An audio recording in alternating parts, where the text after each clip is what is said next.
The day had been long. Between work, errands, and dinner, I was more than ready for bed.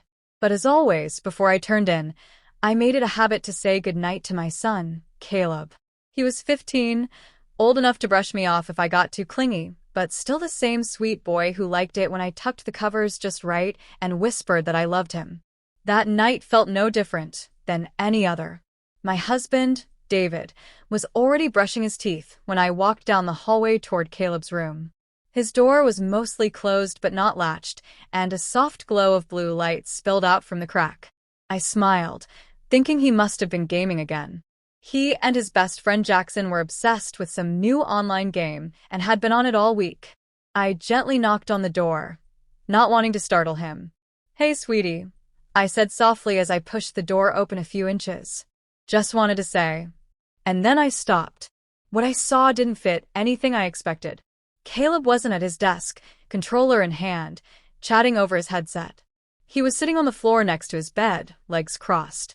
Jackson was right there next to him, shoulder to shoulder. The game was paused on the screen. Both of their faces were pale, wide-eyed with surprise, like I had walked in on something I wasn't supposed to. For a moment, all I could hear was the whir of the ceiling fan. I was just saying goodnight, I stammered, suddenly feeling like I had stepped into a world I didn't understand. Caleb jumped up quickly, nearly knocking Jackson's knee. "Sorry, Mom. "We were just talking. I didn't think you'd come in." "You're fine," I said, forcing a smile. "You're allowed to talk. I'll leave you guys to it." I closed the door slowly, heart pounding in a way I couldn't quite explain. Something was different. Something in the way Caleb looked at Jackson. And Jackson, he hadn't even stood up. He just sat there, staring after me like he wished he could disappear. I went back to our room and climbed into bed, but sleep didn't come easy. I couldn't shake the look on their faces. Fear, vulnerability, something fragile I hadn't seen before.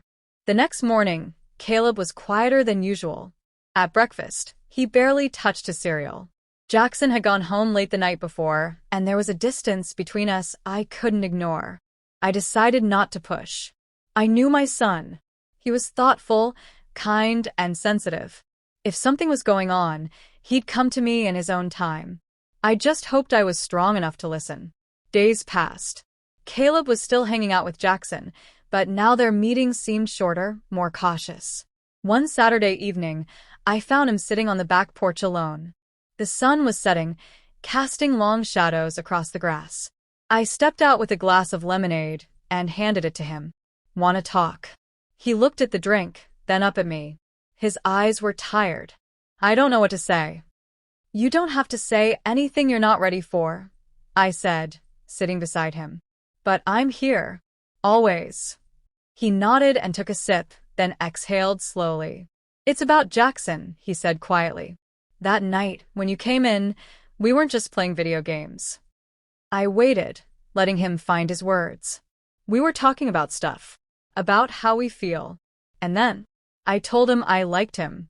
Like, not just as a friend." There it was. Raw. Honest. My son, 15, grappling with something that probably scared him more than he could say. My first instinct was to wrap my arms around him, and I did. He leaned into me, breathing deep like he'd been holding that truth inside for too long. "I didn't know how to tell you," he whispered. "I didn't want you to think differently of me." "Caleb," I said, my voice catching in my throat, "there's nothing in the world you could say that would make me love you any less." He cried then, not loudly, but with the kind of relief that comes from shedding a secret. I held him until the sun disappeared behind the trees and the porch light flicked on automatically. Over the next few weeks, our house became a place of slow healing. Caleb confided in me more, about his feelings, about how he'd been scared for months, about how Jackson hadn't freaked out but had instead admitted he might feel the same way. It wasn't easy for them. Kids at school weren't always kind. Even in 2025, high school hallways could be brutal. But Caleb was finding strength I hadn't known he had. And Jackson, quiet, thoughtful Jackson, became like a second son in our home. One evening, the boys were in the kitchen making popcorn. I could hear them laughing, joking over who had burned the last bag. I stood in the hallway, listening, heart full in a way I hadn't expected. David came up behind me and wrapped an arm around my waist. "They're doing okay," he said, sensing the moment I was having. "Yeah," I nodded. "They are." David had taken it well when I told him. He was quiet at first, processing. But then he looked me in the eye and said, "He's our son. That doesn't change." We made it a point to be open, to let Caleb know that our home was his safe place. No judgment. No shame. One night, months later, Caleb came into our room and asked if he could talk. "Of course," I said, sitting up. He stood in the doorway, nervously twisting his hands. "Jackson's parents don't know. And I don't think they'd be okay with it." My heart clenched. Have they said something? Not directly. But they talk a lot about how boys should act. And they're really religious. I don't want him to get hurt. We talked for over an hour about friendship, about boundaries, about being there for someone even when the world feels unsafe.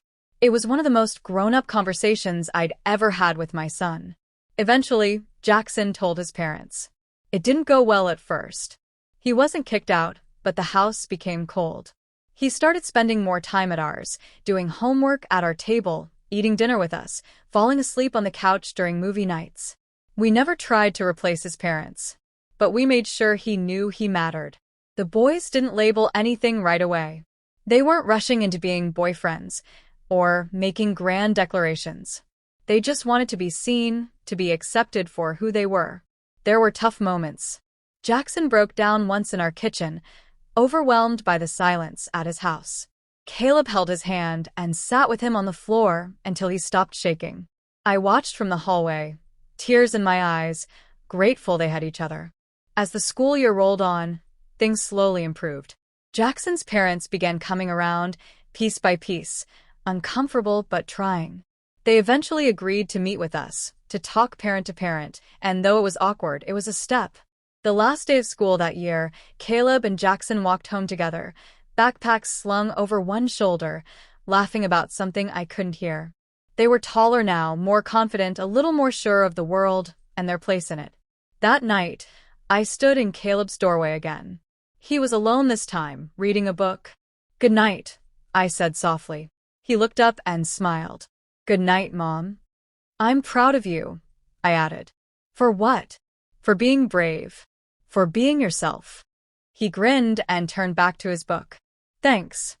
As I closed the door, I realized how much had changed since that night I first opened it and saw something I wasn't expecting. I thought I was just saying goodnight. But what I walked into was a new chapter, not just for Caleb, but for all of us.